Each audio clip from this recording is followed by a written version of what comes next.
At dito nga nakakita tayo ng dalawang nagtutulak. Pagbukas nga natin ng crankcase, ito putol ang belt.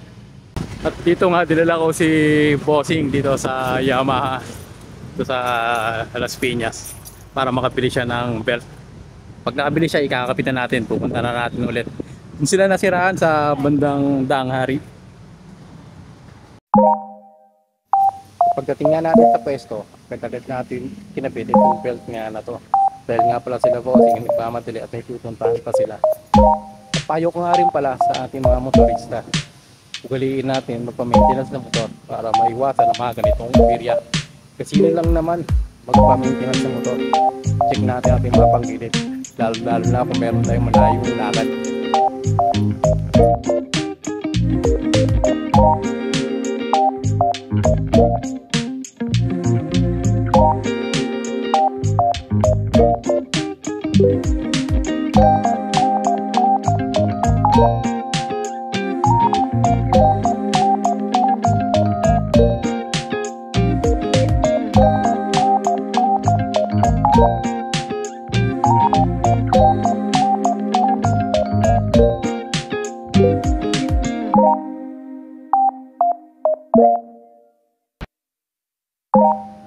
At dito nga pala natapos na natin ang pagkabit ng belt.